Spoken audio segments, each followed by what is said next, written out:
Welcome to Catholic Education Matters, the podcast that celebrates the beauty of Catholic education, highlighting excellence in academics, athletics, and the transformative power of faith. Join us as we share the stories of those making a lasting impact on Catholic education. Let's begin.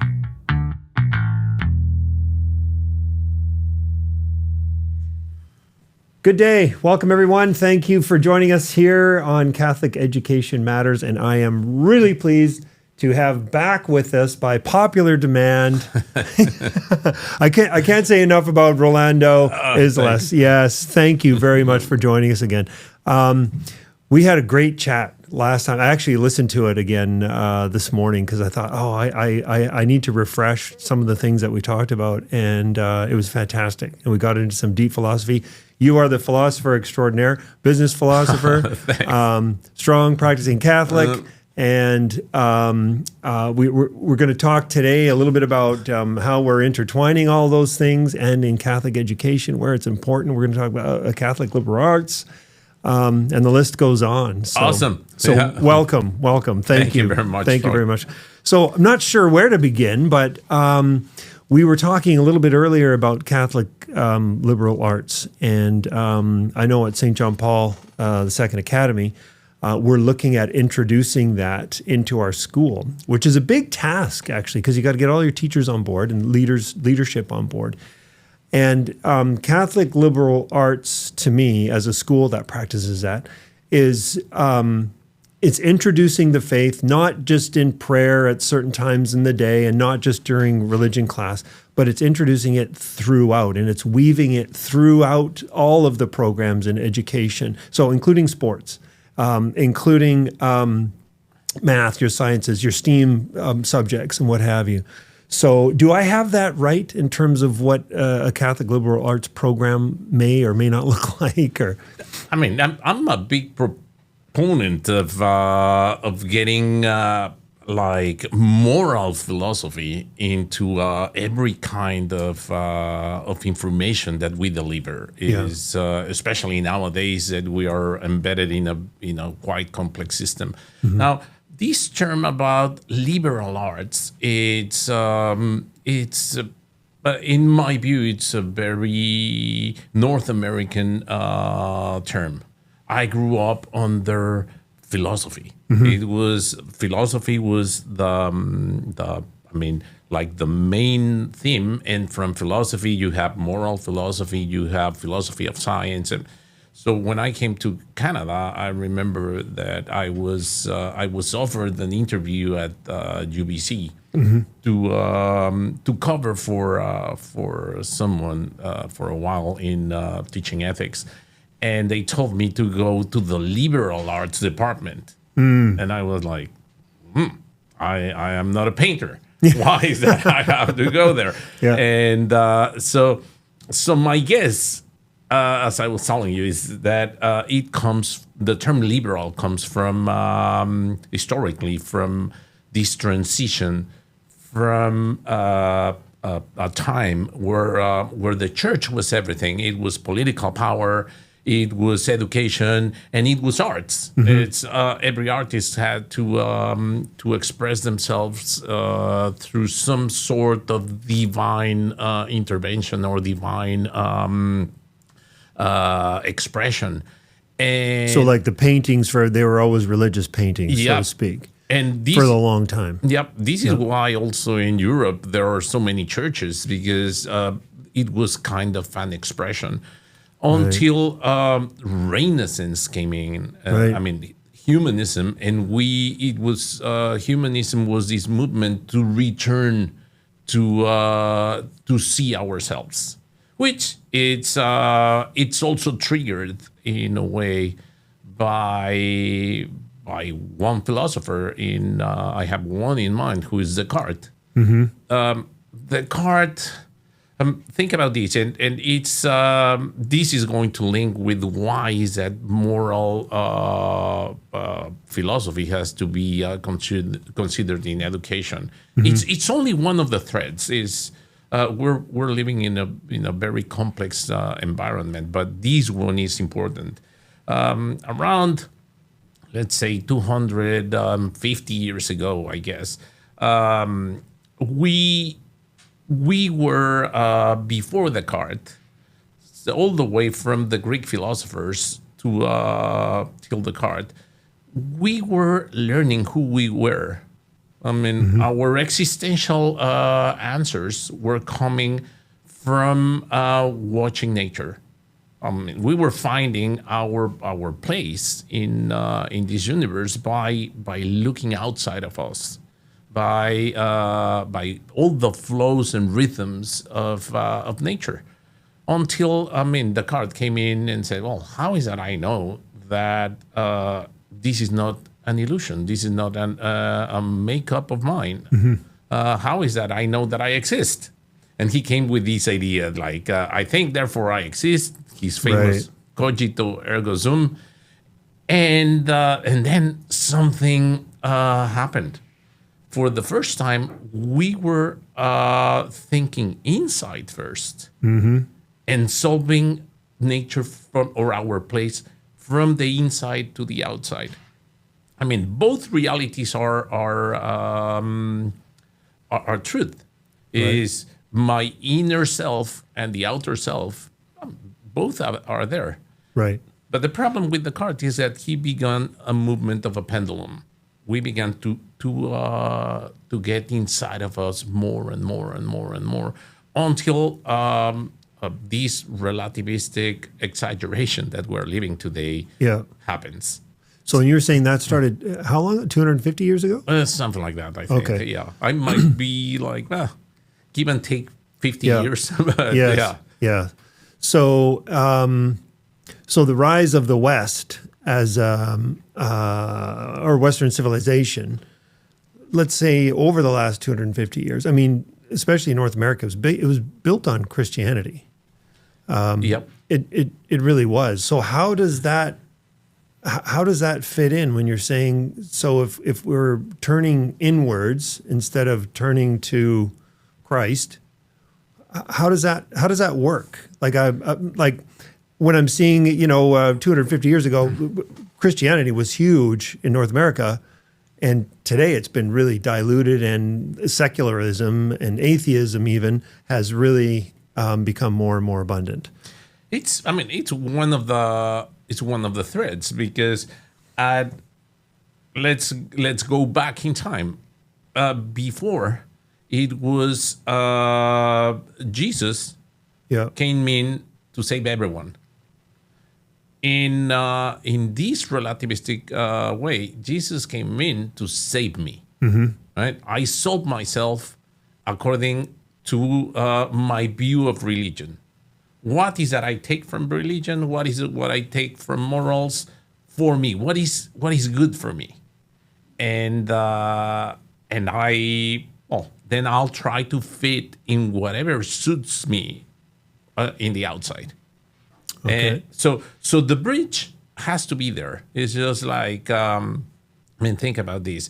I have my pain, and if I tell you I am in pain, well, you will understand because you have been in pain, but you don't know my pain.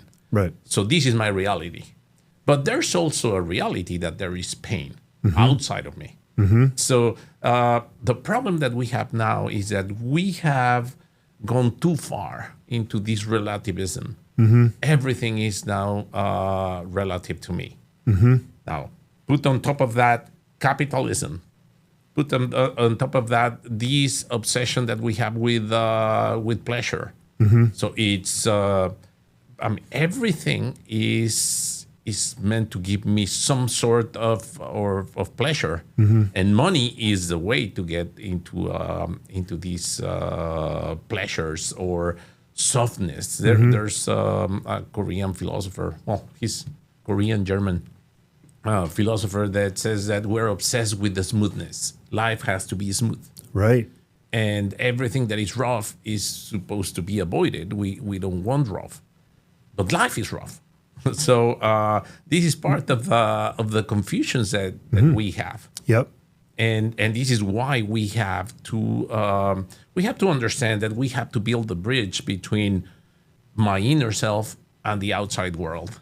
I am not going to be able to solve my existence within me. Is in a way what happened with Descartes. He unhinged us from the ground. Right.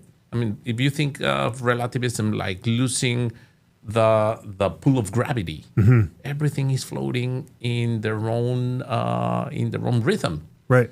Which probably at the beginning, I don't know. I have never experienced that, but it must be nice to be floating. But at some point, you need to get back into the ground. Yeah. And this is where morals come in. Right. Morals come and ground you towards, the relationship with myself, with the others, with my environment. I have to take care of all of this. Right. And morals are something that are learned. Of course. They're not innate. They're not something that's automatic.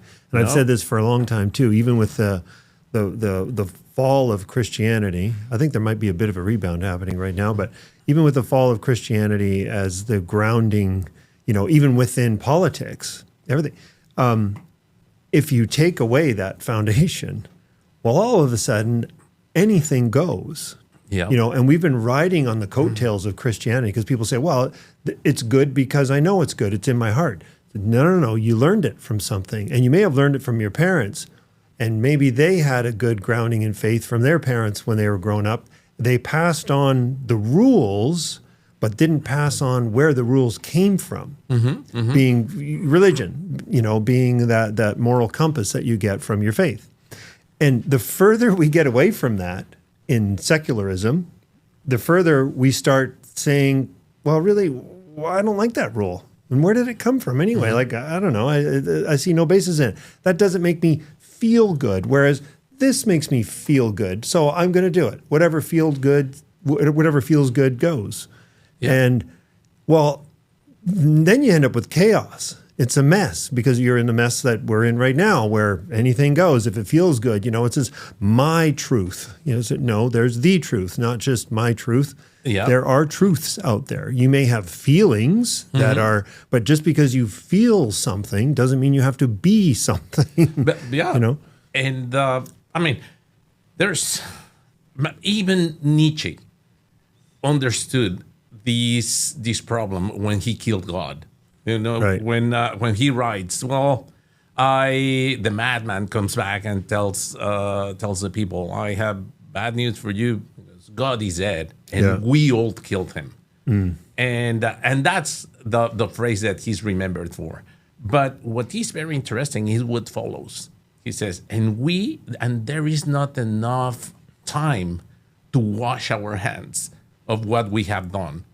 And he doesn't says this like in a triumphant way. If you read the book, it's more like he's in horror, saying, man, what have we done? It's we just broke the only anchor that was here. So now there's nothing. It's just go out and do whatever you want because I have bad news for you. You are going just to disappear in oblivion. It's that is the fate of humanity after God is dead. And then he goes like, we have just shaded every possible sun from now on. Right. So even he understands that this relativism is dangerous. It's going to bring a lot of anxiety. Yeah, it's dangerous. It's destructive. Yeah. Suicide rates are as higher than they've ever been right now. People are not happy. That, in my view, has also another source.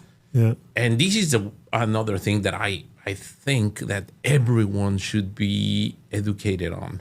Not only our youth. I'm talking about businessmen. I'm talking about families. I'm talking about philosophers, science, everything. It's this search of complexity. That's the term of how this concept has been evolving. So complexity in simple terms means that we come from as we come from this relationship with the outside and now to the inside, and all this relativism is driving us nuts. we come from an idea of linear causal relationships. Like there's a cause, there's an effect, who receives the impact of the cause. And we were able to get to where we are. Our sciences, the whole development of humanity is based on this idea of control that comes from the Enlightenment. It was our educational system is based on this idea. You dump this information into the kids, and the effect is going to be this. Well, it used to be that way when the world was slow. The problem in complexity is, and again, simplifying it, it has like two main threads that have to be watched. The number of interactions that we have, our network, and the speed of exchange of information that we have. It's these two elements are going to change the receiver in ways that we have no idea. This is also the uncertainty principle. We ignore what we ignore, right? That we don't know. So whenever something happens, sometimes I hear every now and then to parents saying, I don't know where is that this came from. Is my kid had excellent education. He was in a Catholic school all his life, and now, I mean, where is that these aggressive reactions or this eating disorder came from? We have been a caring family. Well, that is what complexity does. And how is that it performs it? It's because all of a sudden we expanded their network. Right. So we're attached to, whether we know it or not, to so many different forms of, whether it's information or influences, that we don't even know. Like they're coming at us in all, whether it's through our phone, whether it's through our family, whether it's through school, through friends, through acquaintances, through complete strangers on the internet. Oh yeah. We're getting influenced. I like to tell this story to my students. Plutarch used to tell the myth of the life of Theseus, I think is the name of the story. So there's the king of Athens. His name is Egeus. So Egeus is getting old, and he has no kids, no heirs to the throne. And his nephews are beginning to surround the throne, and they are toying with the idea of getting rid of the uncle, right? So he goes to the oracle of Delphi, and he asks, like, what is that I need to do? So the oracle gives him a riddle, and he told him, well, you have to go to this far island and meet King Pythias. He's going to solve the riddle for you. So he gets his ships, and he goes to that island. He meets King Pythias, and he tells him, "Oh, the oracle told me this." And King Pythias says, "Like, I have no idea what you are talking about, but I will tell my daughter to host you." And the daughter ends up being pregnant of Theseus because of this. So King Egeus first realizes that King Pythias actually was able to understand the riddle, and so he acted accordingly. But now he has to go back to his kingdom, to Athens, and he has to make a decision: should I leave the kid, or should I take him with me? So he's afraid, first of all, of the trip, and then what is at his nephews once they get to Athens, which is a way more complicated society than this small island are going to do. They might kill the kid. So he decides to leave his sword and his sandals under a rock. And he goes and talks to the mother and tells the mother, "You teach him well. I trust you. I trust your morals. I trust the ways of the island. And make sure that the kid is close to your father because he's a wise man. And when he becomes of age, tell him that under the rock, there's something for him.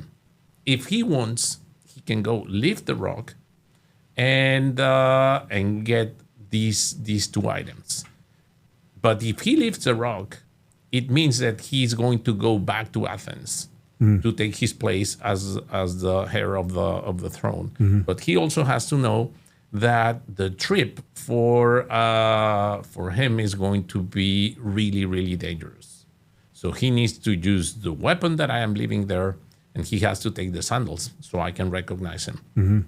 So, of course, he comes of age, he goes to the rock, he lifts the rock, and he takes the sword and the sandals and goes into this crazy trip. And you can imagine it's a mythology, so he's fighting with all sorts of evils and things, and he arrives to Athens.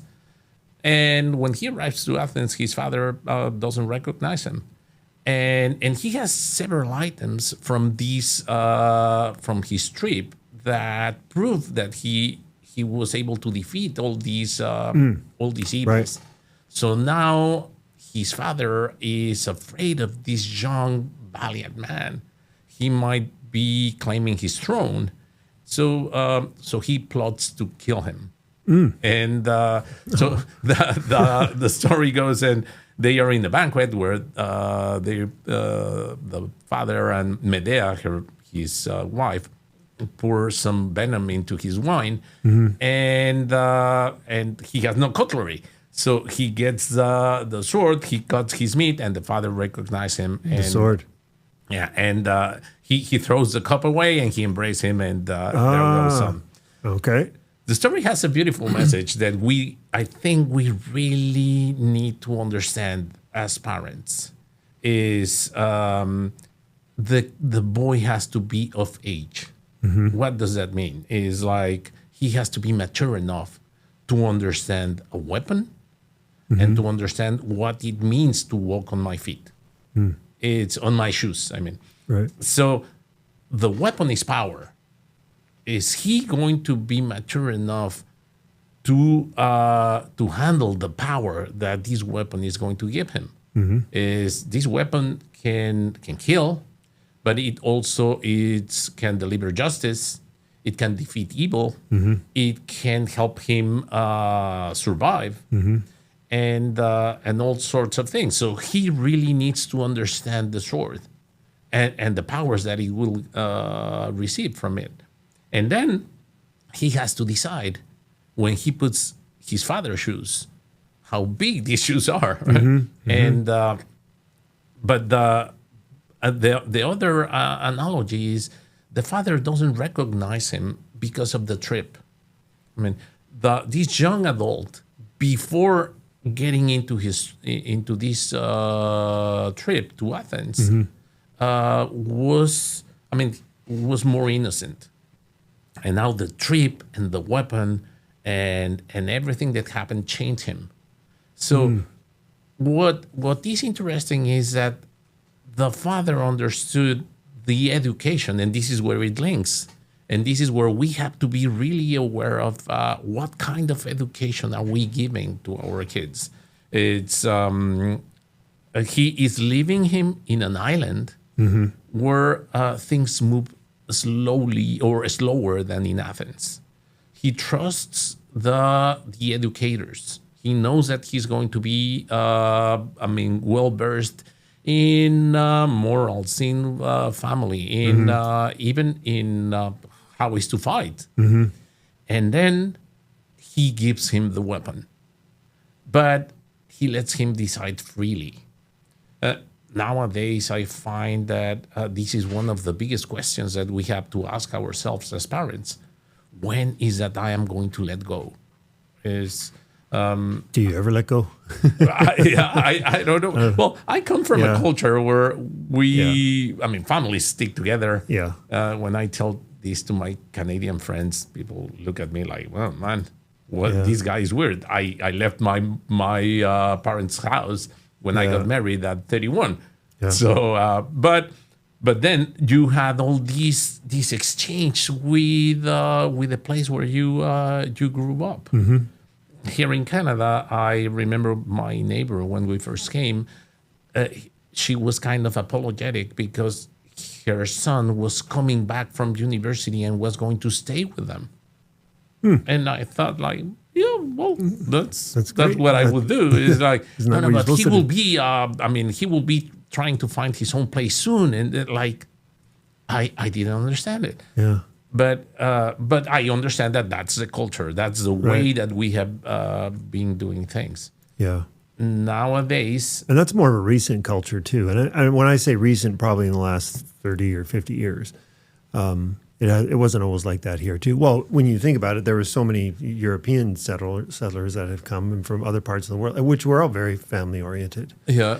You know, my family was from the Netherlands. They're very family oriented. Yeah. And, you know, when we grew up, my dad had there was 10 brothers, and they all immigrated over here one at a time, and they all came to the same part of Canada. And they all worked in the same company. Yeah, They were partners in one company at one point. And then all of my 50 cousins, we were all close, and we got to get together every year, you know, and it was like that. Like family was a huge part. And then it's fallen away. Yeah. Like you said, it's slowly we've adapted to this new lifestyle, and you know, as your parents get older, they don't live with you; they go into a care home facility or something like that. And, Yeah, that's you know, and not really big on that. You Yeah, know, yeah. I think we're missing the boat. There's so many things that we learn from all of the different stages in our life, from being born as a baby and then having your own kids, then taking care of babies, and you're taking care of them. And then as you get older, your parents need, you know, they were the ones that were taking care of you, and now you got to take care of them, and you got to watch over your own kids. And they're all lessons. They're all teaching us humility all the way through, right till the very, very end. You know, and then when your parents die, they are teaching you the last lessons in life that they can possibly teach you, Yeah. which is the loss of a parent. Yeah. You know, and there's only one that can do that. Yeah. You know, and that is your parents. So all of these are lessons along the way, and we are losing sight of that here. Going back to complexity Yes. and these weapons, it's this is a problem that we really need to understand. Is Right.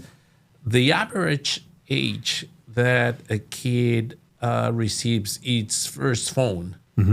I mean, like intelligent device, let's call it that way. Yeah.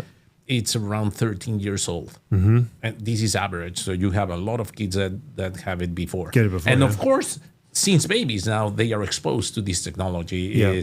But they are exposed under some sort of supervision, because it's my phone. I give it to my kid so he can stay quiet or whatever, but I still have some sort of control. We give. I mean, we trust the education that we give our kids. We tell them, don't talk to strangers, don't receive gifts from anyone. I mean, we have these are like the standard sayings that where is that this is coming from, what happened, and da da da. All of a sudden, we give them a device that exponentially, but it's their network of influence explodes. Right. It's not about talking to strangers. It is a fact that all of these myriad of strangers are going to be talking to them. Right. And we don't realize that is a complexity trigger, because we are losing control. Right. Some parents sometimes tell me, well, but we have to introduce them to technology because this is the way of the future. And so this is going to be the reality. They need to figure it out. Yeah, but not at 13 years old. No. We're giving them the sword before they come of age. Yeah. And so everything is relative. And this is a problem. Like, for example, in religious education, is now, yes, I am sending them the message, but they are receiving a ton of counterbalancing messages. And that is a problem. Exactly. So we got to load up the other side. And there, in education in general, the family is supposed to have the most influence. Yep. and the school is supposed to be an extension of the family. At least that's how I see it. They're both, I don't even say equal. The family is more important. But if you take one of them away, there's a problem. If you've got a horrible family, you might be able to build it up with a great school and a great community. If you got a great family and the schooling is not there, you're rolling the dice because where is that influence coming? Okay, yes, we talked about through the phone, which is a massive influence, and then who you surround yourself with. But ideally, you want to have both. You want to have a good solid family, and then you have to have that good solid school, which in traditionally the Catholic schools have been that extension. Because everybody's especially if you're all of the same belief and you've got the same moral compass. You're all singing off the same song sheet. Yeah. And you're all moving in the same direction. But now, like you said, it's coming from us in every different direction at a super young age. And the influencers aren't mom and dad and brother and sister and aunt and uncle and the family. The influencers are the world. I was reading an article that really gave me the shivers because this lady says that the first source of influence, or the more trusted influence in a teenager is not mom or dad. So I thought, it's their circle of friends, not their circle of friends, especially with very delicate issues. Let's say like eating disorders, right? Sex, suicide, all of these things. I don't want to talk about them. I go to a source that is discreet enough to give me some answers, and so nobody knows if I am having these issues like I like to eat, but I feel like I am fat, and I did some research and I found these horrible places that, I think this is criminal, but there is not a legal framework. These people, influencers, tell kids, especially girls, how to basically return the food without anyone noticing. So they give some tips like do it while you are having a shower, or when mom and dad are not going to be there, stay away from your brothers and sisters and whatever. Man, what are we talking about? This is a problem of complexity. You see, these are the unforeseen things that might happen. Right. Because the network is there. Right. So we need to realize that we have been pushing the gas on all of this information, or on all of this technology, and we keep accelerating. The more we accelerate, the less we see the road. It's there's this French philosopher. His name is Paul Virilio. He calls this dromology. I don't know. It seems like he made up this word. But is the logic of a speed.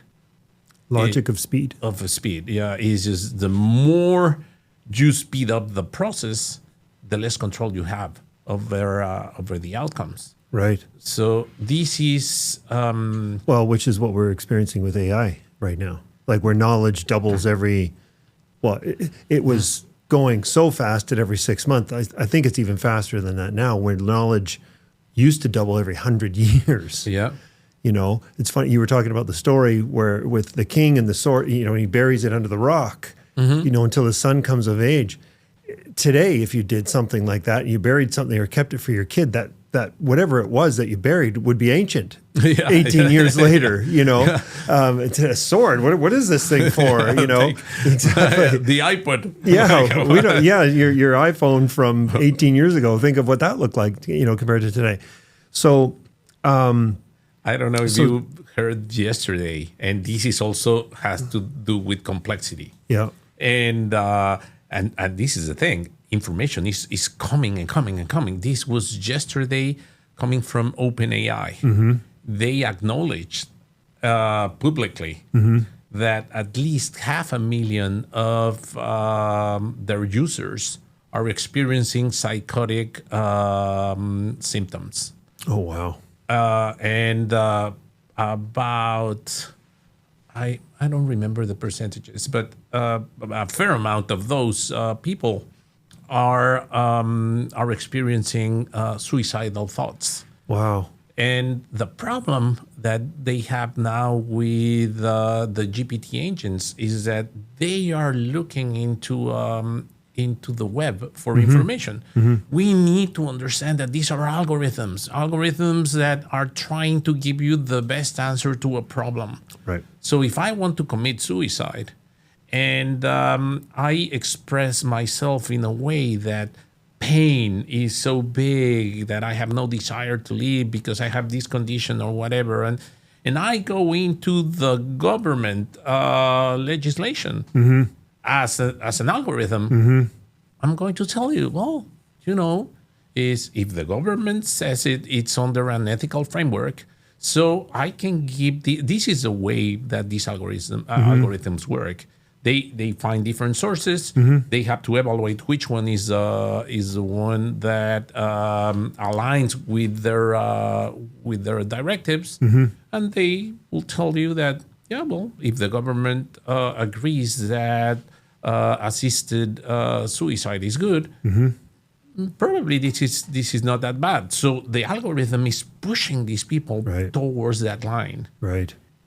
But the scary part is that I don't know if these numbers are real, but they come from OpenAI. Yeah. So they might be bigger, way bigger than this. The other number that was also... how did they even determine that? So OpenAI is saying these people that are asking these questions are psychotic? Yeah. And you can tell that they are like getting into the data. Yeah. They are actually listening to all the conversations that we have with the engine. The other one is that a fair amount of people, and I can see that happening, are getting emotional attachments towards the algorithm. Yeah. So we have a problem. And wait till the emotional attachments and the algorithms come from a human-like looking and sounding and even feeling robot. You know, that's in your home. Yeah. And that's whether you're being used as a maid or whatever, somebody that's a housekeeper or somebody that's taking care of your place. And then all of a sudden, but it's like you're having a conversation, a philosophical conversation, moral conversation with a something that's not real. Yeah, it's for the algorithm. We forget that we are only a variable. Yeah, it's just a variable in an equation. I need to solve the equation in the best way possible according to my directives. And the big question is, how old are these 500,000 people? I bet you that they are quite young adults. Well, because it's the older ones, those probably 50s, 60s. The older you get, the less you're using something like ChatGPT. The less you're using, you're just like, I don't want to learn something new again. I've got my old ways. This is how I do it. I go to the dictionary when I want to look something up. There's some people that don't want to use electronics at all. God bless them. And then.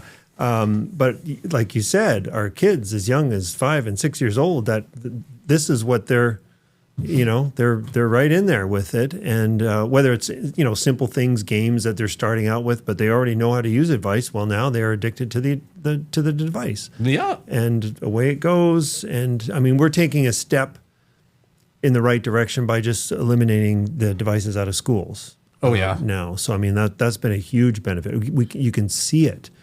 Just under, where kids are sitting around at lunchtime or something like that, and they're not buried in an electronic device.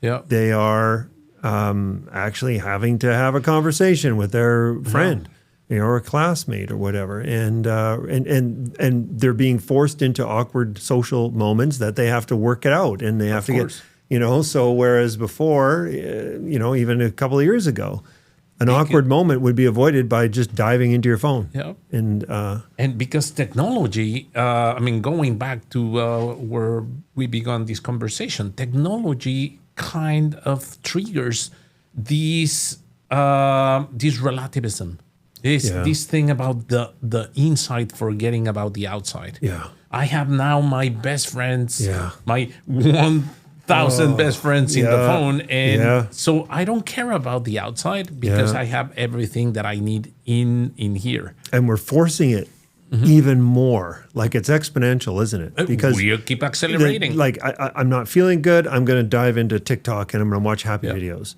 I'm going to watch things that aren't real, that aren't happening in real life. And I'm just going to do this because it's going to take me into another world where virtual reality is going to be a whole nother thing that we got to deal with. We really need to wake up. That complexity is an issue when the American military gets in. Right. They refer it as what's the term? It's accelerating uncertainty, I think, or accelerating, something like that. So they have developed a few frameworks in order to try to figure out what are the consequences of different events. For example, it's like think about this in this way: a big drought in one part of the country has their crops and their water supplies and everything depleted. So this provokes, of course, hunger or whatever, and the displacement of the people. This displacement gets into or at some point face the borders, and it becomes probably a violent conflict. And then it can become a war, a destabilization of economy, and then you go on how these things weave into each other. So this is what the American military is trying to figure out: how to put together these frameworks in order to make what is complex understandable, or at least we're switching from these linear cause and effect predictions that we used to have into probabilities. What is the probable outcome of this or that? How is that they relate? This is what these frameworks are about.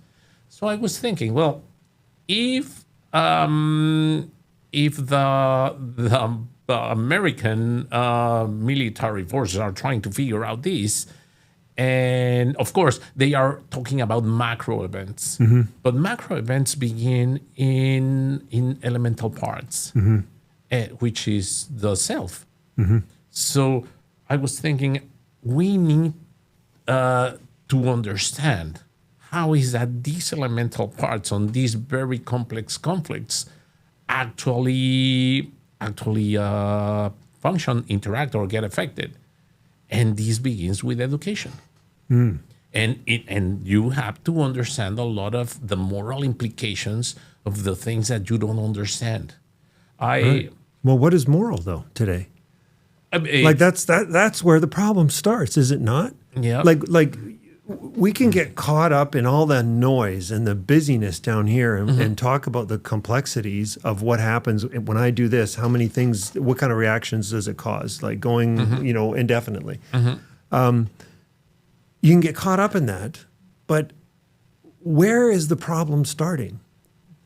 It's our lack of focus in our moral upbringing, our moral background that's been eroded. It causes chaos. Nobody knows what's right or wrong anymore. Yeah. When there is a truth, there is a right or wrong, but nobody knows what it is anymore. This is the thing about Nietzsche, is we got unhinged. Right. So we need, and I think as parents, and let's suppose that we are not talking about Catholic education. We are talking about education in general. Right. If I am a parent and I understand these complexities, I would want to bring back some sort of anchoring to reality. Yeah. And these those that are smart enough to see it, that aren't caught up in the selfishness themselves. I mean, and these anchors, I call them islands of certainty. It's just like the island of Aegeus. And, in fact, that's the title of the book that I was telling you about that hopefully would get published next year. Yep. It's we know some things that have that work because because it's the nature of ourselves to make them work or to react to these certainties. And this is where moral education and religious education really hinge, because we know that if we do anything with love towards others, probabilities, remember, it's not direct cause and effect. The probabilities that I am going to get a loving answer are huge. If I care for the others without asking anything in return, what I will get most probably is blind trust. And think about this. These are really powerful certainties. We don't know what is going to happen. We know now that everything is tangled. We know that after we discovered the very nature of the atom and what was going on there, is we realized that nothing was cause and effect.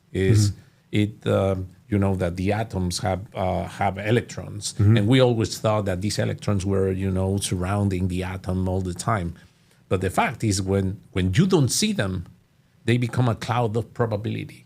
And when the cloud of probability relates to where is most likely that this particle is going to appear when you observe it, but it's not exact. It's a cloud of probability. What is funny is when you see it, when you analyze it, it appears as a dot in space and time. But the moment that you stop studying it, it becomes another cloud of probability. What does this tell us? It is not us from the inside looking at nature from the outside. It is nature. I mean, it's the observer becomes part of the whole observation. And this is, I know this sounds weird in a way, but these are also this tells us that we have to begin thinking about probabilities instead of certainties. And in order to do that, we have to slow down a little bit the pace. If we cannot trust, in my view, we cannot trust governments or businessmen. While I was reading these news about OpenAI, I thought, like, well, they know what they are doing. They know that they are pushing these people towards the cliff. And then what? What is your responsibility, dude? In what you are saying is you have to slow down, or you have to put some sort of restriction into this. They can do it. Why is that they are not doing it? Because now it is a race to see who becomes the first getting nowhere, or who makes more money. So we have to return to, in my view, we have to return to get control of this. We need to slow our pace.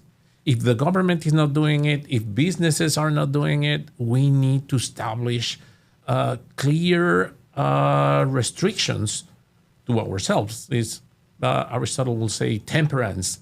Find temperance to regain equilibrium between the use of our technology and the amusement that our technology gives us. So isn't there going to be, so there's this, call it natural, call it unnatural progression right now towards AI and the use of AI and what it's doing, because everybody's still amazed by it. information's doubling, constant. You can now ask ChatGPT anything and you'll get an answer. It's not always the right answer, but you're going to get something, and it's going to be quite extensive. And you can elaborate with it. You can argue with it. You debate with it. There's all types of things. You can give it parameters to get a more exact answer. So it's just taking away the humanism out of a conversation. Something stimulating in that regard. Can it not be like everybody says? Well, it's going to destroy humanity. And I always thought too, how could it do that? And it's like, well, we've already seen what iPhones have done to kids, and we've seen what social media has done. And that's in a relatively short period of time, even over like 10, 15 years, where you look at it and you go like, wow, that's having a massive impact. Now, AI is just going so fast because it learns from itself, not just what you feed it, but it's learning from itself and it's thinking on its own.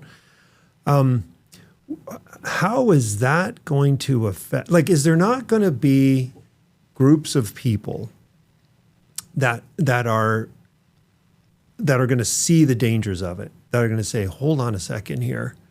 I don't want my kids involved with that. Like the homeschoolers, families, things like that are already saying, well, the education system is horrible. And maybe I don't even entrust the faith-based schools. I'm keeping my kids at home. They're going to learn at home. I'm going to be in more control of what they're doing at home. And then you're going to have other people, especially the further you go out from the city, the more real people seem to be, for lack of a better description. Is there not going to be more like colonies that are setting up that are just saying, no, you know what, we're going to hold on to our traditional values and our traditional way of life as much as we can to slow it down, let's say, to slow down this crazy speed of progression?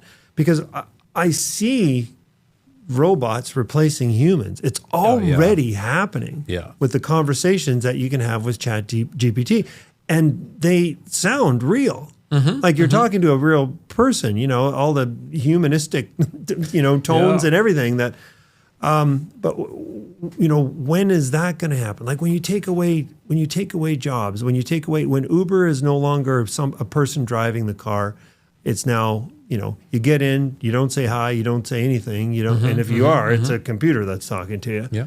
And you're just like, that humanistic interaction gets eliminated. When you go to the coffee shop today, it's not just for the coffee. People say, well, I'm just going to grab a coffee. You could have got it at home. You're doing it for the social, even if it's just the barista that you're talking to or the cashier that you're talking to, and you might wave to somebody, you might see something. We need those humanists. Now, but if now you don't need the barista anymore because a machine can make your coffee as perfect or better. And it's the touch of a button and you wave of your phone and boop, and there it is, and it's perfect. And you walk out and all of a sudden, am I better off having had that interaction with a computer? Is my day that much better, or have I just totally missed out by getting my coffee from the teenage barista that I had to say hi to, that I see every week and say, how are you doing? And then have a conversation. This is the thing about complex environments, is we don't know. Yeah. I don't think really that this is going to destroy humanity by itself, but we are volunteering to destroy ourselves. Right. The use of technology is proven to diminish our capacity to be creative. See a reflection in, for example, music. Now you have all these music that says nothing. It's just, or the lyrics are super aggressive, or it's what it sells. It's not an art anymore. It's not the expression is aligned to what it sells. So it affects our capacity to concentrate. It affects our creativity. And now we have a machine that thinks for itself or thinks for ourselves. So it sounds convenient, but now I am losing my critical thinking abilities. Right. So I go back to this element or this basic element in complexity that is us. We need to make a decision. Am I going to rely too much into AI or not? I cannot abandon my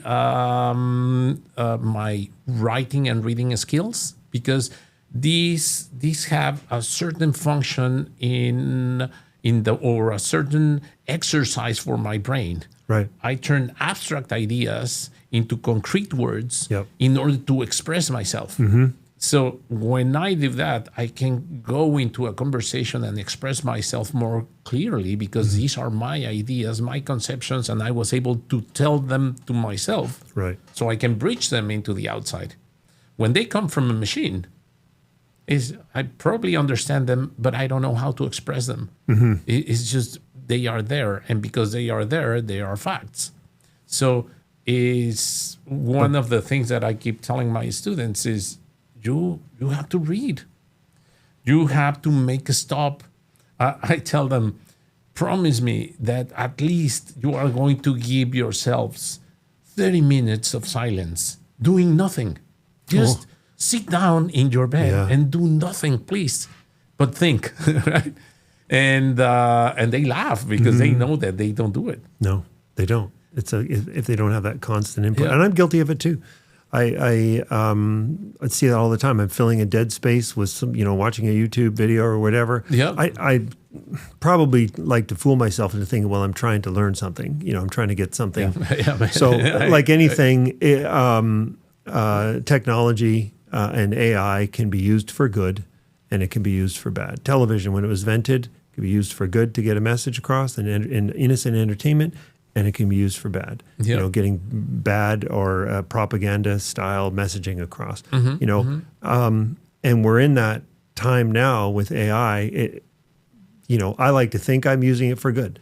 When I do use it and I'm learning, it's usually an educational type thing, trying to get some information or having it, adjust some information for me to make it quicker so I don't have to spend so much time trying to fidget with it. And, so I like to think that I'm using it for good in terms of what it can do and just learning a little bit more about what it can do now. But how many steps ahead is it going to be 6 months from now, or tomorrow even?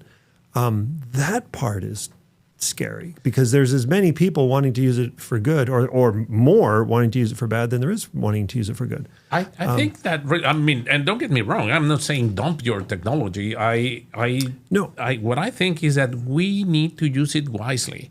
Is one of the things that these engines are never going to be able to imitate is creativity. They cannot conceive a new idea out of nothing. And what we can do. There are some defendants. I don't know about that. There are some people that say, no, I'm not sure. But think about it. These are mechanisms that imitate what we do. But it's... it's scary how much ChatGPT knows about me already. Knows who I am. Like when I log in, knows who I am, knows my family because I've talked about my family, knows a bunch of things. And, you could say, now based on what you know about me, write a poem about something you think I might like. But and it's going to get some previous structures that are there, but it's never going to come with a novel idea like saying I'm going to change the structure of the poem or whatever into something really bizarre today, but it might work in the future. It's what is being proven. I might be wrong. Those mechanisms of creativity would at some point suggest Descartes. Yeah. Why don't we begin from the inside to solve our existential problems? That jump requires a lot of creativity and an idea that just pops out of nothing. But doesn't our own creativity get influenced by what we take in and what we've learned through life, right? Of course. So wouldn't AI's own creativity come from that as well? Because it's not just getting information from what I'm saying. It's scouring the internet. Like if you tell it you want a video showing a bear attacking a cougar in the woods, whatever, with big fir tree. It's going to fill in all of the blanks. That's the thing. It doesn't just do that and there's one color. You know what I mean? Yep. It's going to go from the information and experience it has. I'll call it experience. And it's going to create something that's complete from it. But even though I gave it small parameters. That is why we need to go back to reading. Right. Is for for example, I have my little niece. Yeah. Her name is Mila, and he has Our World Upside Down. Mm-hmm. If you ask Mila, how is that the Little Mermaid looks like? Yeah. She will tell you, well, is a dark skinned woman because that is the movie that she was exposed to. Right. If I give her the book without any exposition to the image, she has to figure out how is that and then some mechanisms inside our brain kicks in because we're filling all of these blanks with our own appreciation of whatever we have inside, with our concepts, and this is where creativity triggers, and where we can get actually into different ways or different approaches that are not given. That is one of the dangers of technology. Yeah, everything is given. Yes and no, and I'm going to ask you to help me understand this because technology, still, you get more out of it the more you feed into it, right? So you don't just turn on ChatGPT and nothing happens. Nothing will happen until you say it might say, good afternoon. Mm-hmm. That's it. It stops there. So you have to engage it and have to tell it what you want. But you are thinking linearly, and that is a problem. It's not only what you feed. Is what the whole network feeds the thing. Yeah, no, I agree. That's why I was saying, it can create a picture out of just a few words that you feed it because it's taking information from everywhere, not just from what you fed it. And he's profiling you probably as, well, is a conservative view, whatever. What is the art that conservative? It's these are very, very clever algorithms. Now, when it talks to what is that doing for my own creativity, I would agree. Like reading, listening to a sporting event on the radio. Yeah. Because you have to visualize what's going on through the words that they're being spoken. And you do that and you picture that. And that's where, I think kids back in the day when there was no television, it was just radio, and you listened to a hockey game and people were just like, they'd seen a live hockey game. So now they have to take that and create their own visuals with what's being described. Writing to yourself. Writing to yourself. Is how many people have this habit of keeping a diary of random ideas. It doesn't have to be anything transcendental. How is that I feel today? What is that I learned today? I need to stay in touch with myself. Yeah. Because it's funny, we are losing that. Even in this relativism that is crazy, we're losing that because all our idle moments go to the network. Yeah. And this is why education is so important. Right. If we don't educate our kids to use the weapon as a weapon, they can end up just cutting themselves with the sword. Right. Which is the thing that is happening. So exactly. So, and then it comes full circle. And it's not just education, it's what kind of education.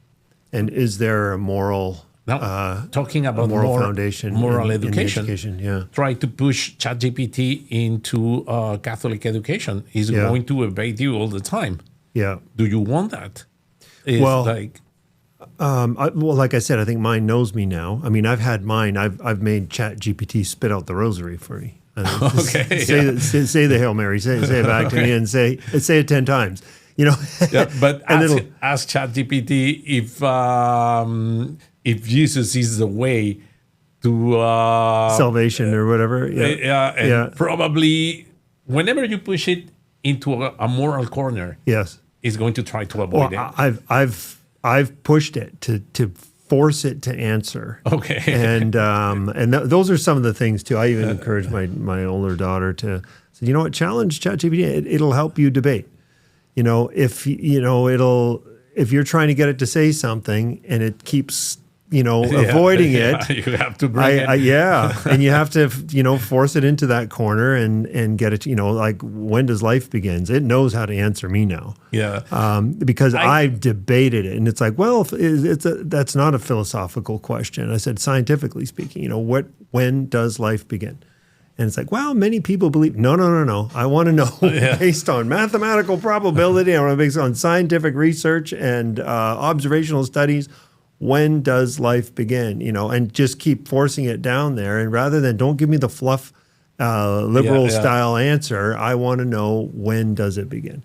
And eventually getting it to say it. I think that is a good use, a positive use of technology, but that is what we need to teach. Yeah. It's we don't Right. we don't want to ask ChatGPT where is that life begins, and just stay quiet with that. And then just listen to the answer and go, okay, yeah, that's the answer. Because that is one of the problems, a lack of criteria. Yeah. So you are departing from a very solid criteria, and you just want to know the fact, right? Or the, let's say, probably the biology or whatever it is that you are looking for. Yeah. Which ChatGPT can find it for you. But you don't want it to tell you what is the foundational. No. That you need to be taught critical thinking. Yeah. Right. And it's the same thing with anything. It's the same thing with media in general. Mainstream media versus alternative media versus social media. Yeah. They're all forms of media, and they're all forms of whatever, brainwashing or indoctrination or what have you, and propaganda. Which has been propaganda, especially government propaganda, has been around since the beginning of time. It's nothing new. It's just different methods, different. It used to be in newspapers. It used to be, the town crier. Whatever it was. It was different forms. It was slow. So it was slow. Yes, you had the chance to discuss these. I got this paper in the street, and you will talk it in dinner time. Yeah. Today, our kids get probably with thousands of propagandistic messages in their head, and they are not even able to articulate what is that they are. Because the next one's in there already. And the next one, if it's news now, and an hour from now, it's not news because the next news thing came to you. Because we're watching news from everywhere around the world now, and whatever's the most interesting one is the one that pops up, right? So, and then you have the parent asking himself, where is that this went wrong? It's like... So to sort through this, like we're talking, so that's why education is important. Not every kind of education is important. And the one that we've been lacking is moral education. These certainties that... So in all of this, when this does come at our kids, through a fire hose of information, right? Yeah. We got to be able to stop and say, okay, how am I going to morally view this? Is what I'm seeing, is this right or wrong? How, is this a good thing? Is this not a good thing? Am I feeding my brain positive stuff, or am I feeding it negative stuff? Am I a better person for having looked at this or spent the last 20 minutes staring at it, or the last 2 hours staring at it, right? I keep asking my students, what is that, for example, Instagram sells? I'm not talking about publicity or whatever. Yeah. What is the core of their business? What is the purpose Instagram? of their business? Yeah. Well, you are the product. Yeah. It's you. Yeah. And the more time that they can spend keeping you engaged on Instagram and telling them what you like. Yeah. They know what to feed you, and then they also know what kind of ad to feed you. Yeah. And we've used it for marketing as well, even with the school and with other businesses. We've used it for marketing, and it's like, what they sell is a way to waste your time. It's just to put your... But that's not the end product. No. They're not selling time wasting. No. That's their method of... that's their That's the means effect. to an end. Yeah. Exactly. That's just what's happening. But what they're selling is that engagement, and we can sell you as much as possible. So then we can insert here, an ad for something that you can buy. But right? I think that they are selling one thing that is even more dangerous is this idea of comparison. I keep Right. posting my life. I mean, most of the people post the positive things about their life Yeah. because I want to show the Yeah, world exactly. how good and everything is. Or the fake positive things in their life. Right? And every time that I post a fake, I Yeah. deny my own reality. So this is Exactly. frustrating. Yes. It's So- very frustrating. That's why I've actually chosen on many social media, I don't even go on it anymore because it's like the engagement would either make you feel inadequate or negative if you're doing a comparison, which is like the root of so many evils when you're comparing yourself to others or others' lives or other families' lives or whatever. And it's just like, you know what? I'm wiping that out. Yeah. You know, I don't need to feed it to other. I love to brag about my kids, but you know what? I'll do it via text to my family members Yeah. rather than put it out there to the world and say, look at my great family or look at my great kids. Yeah. It's like, you know what? I don't need to put that on anybody else's family. When you start thinking, well, how is so-and-so going to take this? You know, are they going to say, oh, look at, he's bragging about this? Or how is so, or am I going to make them feel bad because their kid hasn't had a success in this way? You know, and it's like, you know what? I'm just going to choose to not share it. And this is where, for example, moral education comes within complexity because Right. you don't know who is going to be watching those messages Right. and what is going to be the interpretation of those messages Right. because they are not explicit, they are images. Yep. And you don't know if you are the culprit for someone taking his life, right? For example. There's all kinds. Exactly. So how is that we teach that responsibility yeah. in a young adult? We need to show them the facts and we Right. need to, and this is, again, remember, this is our probable, is we are toying with the probabilities of a good outcome. Right. So this is why I think we have to go back to these certainties. So specifically then, so in our education system, and I'll talk specifically about, well, K through 12 or even through university, it is changing so fast. And yeah. AI is coming, we know. Right now, our teachers and our faculties are saying, no AI, you're not allowed to use AI. And I see the benefits of saying, no, you need to think it through yourself, write it yourself, make sure that you know it yourself, which is good. However, we already know how AI is going to be taking over in so many ways. Should we not also teach AI in a responsible way at school? I think that's the answer, yeah. And with that moral grounding. Of course, yeah. Exactly. And the moral grounding, I mean, I'm going to refer to it from our Catholic faith. Mm-hmm. That's where we draw from it. That's our mission statement. Comes from our faith. You know, your life mission statement. You know, we're playing to an audience of one, and I don't mean yourself. We're playing to the audience of God. If our goal here is to get eternal life at the end of we die, what does what I'm doing today or what I'm learning today help me get myself move forward towards that ultimate goal? And that question's not being asked enough, or it's not being taught. That philosophy or that belief is not being taught anywhere near enough. That truth, I'm going to say, is not being taught enough. I think that we need to teach our kids around probabilities, about uncertainty, uncertainty principles. They need to understand that you have to improve the probabilities about a good life by following what you know that is not is not going to move. It's going to keep you grounded. Yeah. We need, I think, to engage these ideas of complexity. I truly believe that we need to teach in schools about responsible use of technology. We should. I mean, we are way behind on that. Yeah. Is media literacy is not in the schools.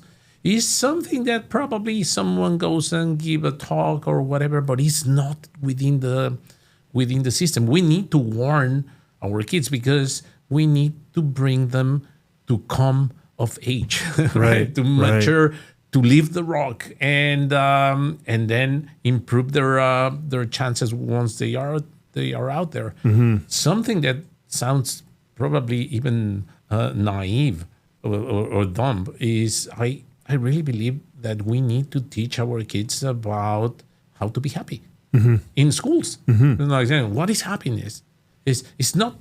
I mean, Isn't happiness just like a fleeting moment in time usually, though? I mean, you can't just walk around with a smile. I guess it depends on what your definition. You can't just walk around with a smile on your face every day and just say, I'm happy, I'm happy, I'm happy. Yeah, it's like, like what is happiness? That will be the psychological definition will be that, right? Yeah. It's something that goes in waves. So Exactly. you have an ecstasy moment and then you have a depression moment. Right. So happiness in my view is related to meanultiful relationships Okay. with everything. So shouldn't we be teaching that our ultimate goal and purpose is to have meaningful relationships with other people? I think like so. how many times is that heard? You never hear that. Yeah. But you do hear, well, I just want to be happy, or I want you to be happy. Just be happy, be happy. It's like, really, that is our goal. Is happiness our ultimate goal? What does any feeling come from? The ultimate joy that you may have, or this feeling of fulfillment and satisfaction, if it comes from meaningful relationships with others, and if you have no connection. And not only with others, with our environment, with our work, with ourselves. With what we're producing, everything. I mean, forgiveness begins with ourselves. Right. If you don't have a meaningful relationship with yourself, it means you are full of regrets. Right. And regrets are the pushback to a meaningful life. So then, coming full circle, is your I don't know that you can have a true meaningful relationship with yourself without faith, without faith. God. Yeah, exactly. Because there is no hope. There is no hope. Yeah. It falls back to the only, why are we here? What are we doing here, right? It's like, well, if I can't keep my eyes on the horizon, all this noise, everything here is just going to depress me, because there's so many things to worry about, so many things to busy yourself with. So many negative things to focus on that we get bombarded with every day as well. And then fake happiness things, which just depress us more, because we're thinking, I'm supposed to be doing this, but instead I'm, working, I'm supposed to be on a vacation in Hawaii, but here I am, stuck at my job. And which is, I mean, if all we're doing is living for the next trip to Hawaii, which might come once every, 5 years or something. And it goes like that. And then and all you go to that depression. Right? Yes, exactly. So I really think that one thing that our younger generations don't understand and don't embrace is fragility. And I think that we find our true power, our true selves in fragility is if you know how to look. Like, for example, I have a friend that she was in a trip and got into an accident, and she ended up losing a leg. In that fragile moment, she had to make a decision, either to just have pity about her situation or whatever, and be sorry about what happened, or embrace it. Right. Embrace it, and all of a sudden, the purpose that was a little bit fuzzy, because if you think about purpose, that's another big one. If you think about purpose today in a cultural way, is money builds happiness, or fame means acceptance, and there are these stereotypical formulas. When you are in front of your fragility, purpose becomes clear, super clear. Is I need to get back on my feet, without the leg, and I am not going to walk away with of my life because of this, which is a temptation, right? This is what. Well, it's a choice right there. I can do this or I can do that, right? Yeah. But if you have solid moral grounds, you will embrace your fragility, because everyone is fragile. Yeah. I mean, even the most powerful people in the world, you see their fragility all the time in the news. It's how they stumble with it, and they despise it. They don't want to show it. Well, here the proposition is to embrace it, because then you might be able to find your purpose. Yeah. And when you have a purpose, everything becomes clear. Yeah. You have a bearing. It's something grounds you. Now go back to Catholic education. Tells you, man, you're fragile. And embrace it. It is. Embrace it and deal with it. And I will help you deal with it. Right. These are, in my view, the certainties that we have to, instead of despising them, because we don't want to show our fragility. We don't want to suffer. We don't want the roughness of life. But life is rough. Best embrace it, otherwise it's gonna kill you. and we need to understand also that it's just like, nature is screaming at us, even in this subatomic craziness. Life becomes when it is observed by the others. This is when you or by the one who is trying to conduct an experiment or whatever. When is that life becomes complete? When you die. That is the moment that all your decisions, everything that you chose, everything becomes this. Right. Troy was this guy. He's not becoming anything else. He's this guy. I think that the one thing that our youth need to understand is that if everything goes right, this guy moment is far away.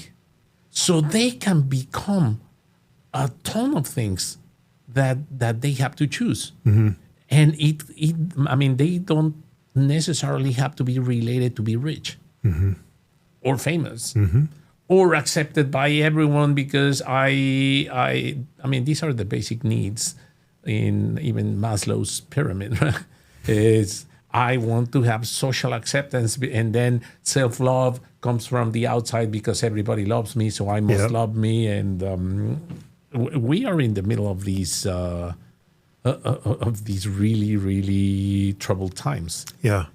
And I think we need to really look back to how is that we are educating our our youth. I'm happy to say that I think our school's going in the right direction when it comes to that.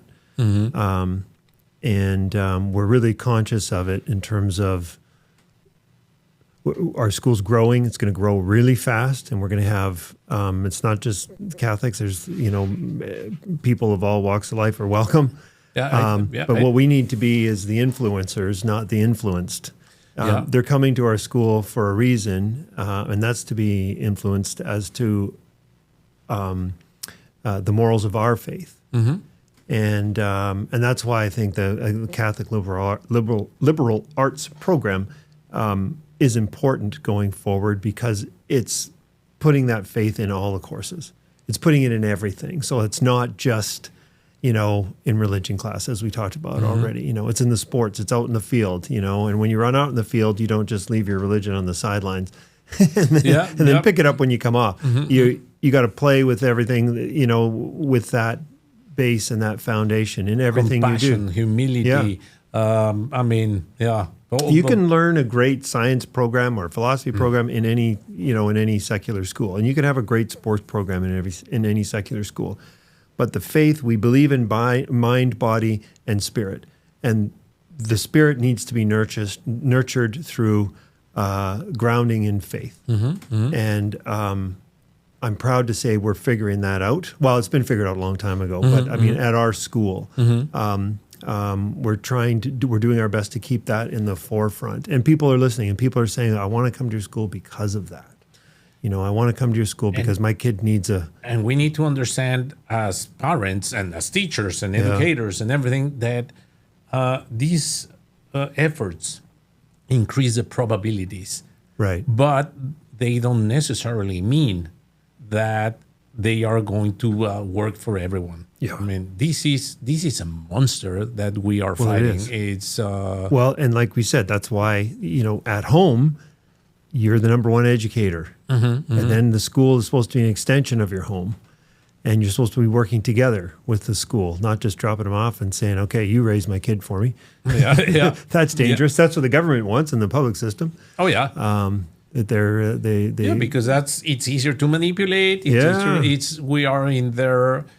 I mean, that's another big problem. It's just the economy of votes against the moral values and and demands of what their work. Yep. I mean, should be right. Yeah. It's they. I mean, that's really a dangerous path because of all of these rules of complexity. Right. And as I was saying, even as businessman and everything, I have been working with a couple of universities, and I think I mentioned that last time. One in Rome and one in Chile, and I am here alone in Canada because. Oh, I have the support of the university to a certain point, but these guys have the full support. They developed a program that is called Governance in Complexity. It's about,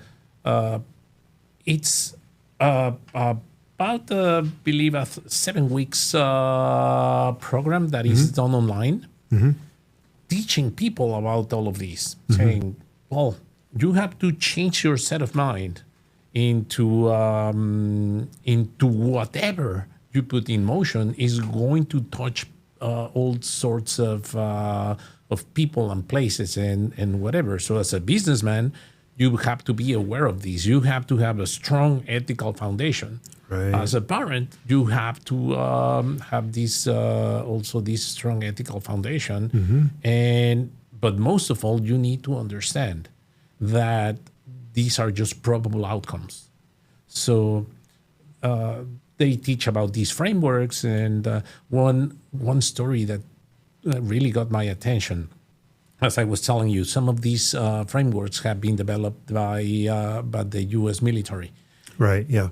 I heard one of the guys, I don't know if they're generals or whatever, that developed one of these frameworks. That when he was asked, what is that these frameworks require from us to work? And the guy, with his uniform and everything, has humility. This teaches us to be humble, Right. because we have to change the set of mind from control to probable, because nature is indifferent to our whims. It's nature is like, if you want to be floating and you and this is a good way to put it. If you want to kill God, okay, it's your choice. Is God going to disappear because you said he's gone? No. It's indifferent to God is not that indifferent. He will say, come on, man, get back to me. Yeah, coming back. But it's, I mean, but you can separate yourself. Yeah. So it's this is the thing that we need to get back to our senses. Now, in a way, I am not sure about this, but this seems to be what is happening in the U.S. You see, they are decelerating some things. It's the relationships. I mean, things that seem not to make sense might have an answer in these complexity approaches. They are they are putting some strains in their economic relationships with the world, which I think they are going to decelerate. I mean, whatever is going on. They are also decelerating in immigration. Not in the best way, not in the most ethical way, but they are closing their borders.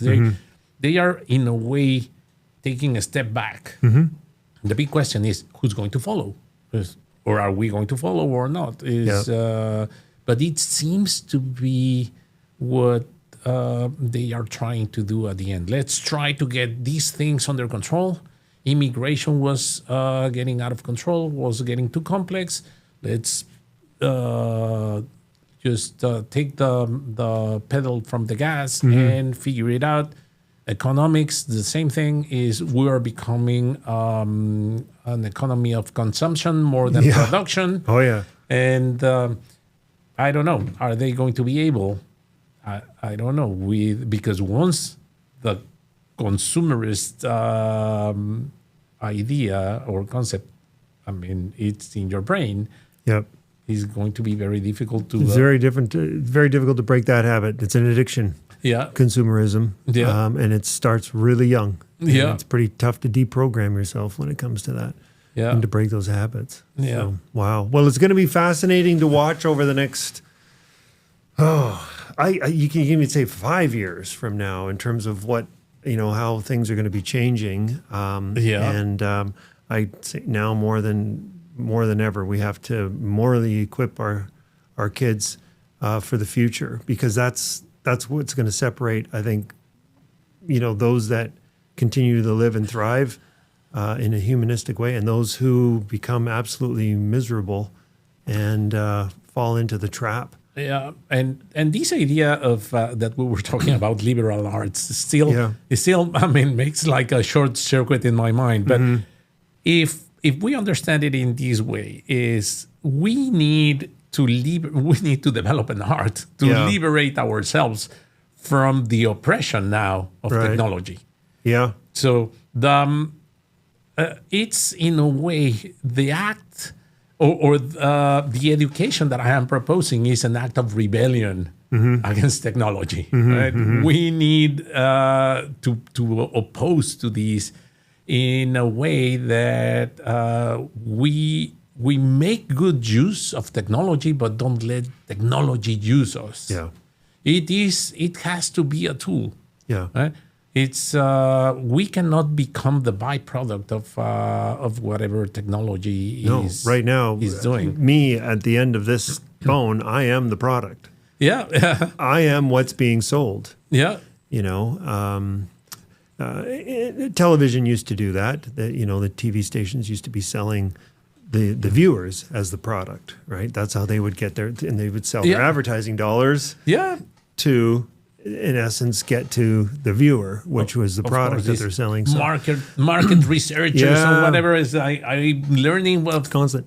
Now we have something that is called neuromarketing. I don't know if you have heard about that. Sounds scary though. This neuromarketing, they measure all sorts of things going on in the person who's watching the ad. The different stimuli being they follow your eyes, your heart rate. Yeah, some of them put like the things in your brain to see which which zones are being triggered fired, and in that sense they design a product not that you need but that you are going to want and say yes to that buy button that you have in the brain. Like, oh, yes, I want it. Do I need it? Think about, for example, brands and things like that you have these bags made of plastic full of the logo of the brand because they mean that you are wealthy. Right. But at the end, it's just a plastic bag. Yep. And probably a very fancy plastic or a very high quality bag. I don't know. But I know. It never ends in terms of marketing. In terms of the brands are everywhere. And that's a whole nother thing. And but technologies, this is the freedom that we need to find is we need to just don't care. Yeah. And then this will bring our life into balance, meaningful relationships with the outside, but meaningful to what is really my purpose. Exactly. Keep your eyes on the horizon. Yeah. If you ask nowadays, people what is their purpose in life, most of them are going to tell you that the purpose will be to have enough money to live a good life. Right. Like I don't know. Well, what is a good life? Yeah, exactly. And then away it goes down the rabbit hole. So, Rolando, it's great to have you back. And it's always so stimulating for me to have a conversation with you. So, although half the time you're way above my pay grade in terms of education. So thank you very much. And I'm sure we'll have you back again to continue for you to be able to share your philosophical views on everything. So thank you, Troy. Yeah. And I mean, hopefully this will help people to reflect a little bit and give themselves a little space and come to terms with their technology. Yes, for sure. And I'm going to take you up on that offer to be on our society board as well for the school. So I'm going to be pressing you on that. I love it. And now it's on record here. Okay, no worries. Yeah. All right. Thanks so much, Rolando. And we'll have you back. And thank you, everybody, for tuning in again today. And we hope to see you again soon. Be sure to watch the next couple of weeks. We've got great interviews coming up. Everybody, have a super day. Thank you. Thank you for listening to Catholic Education Matters. If you enjoyed this episode, please follow the podcast on your favorite listening platform, rate it, and also leave a review. Don't forget to share this episode with your friends and family to help spread the word about the impact of Catholic education. Be sure to listen again.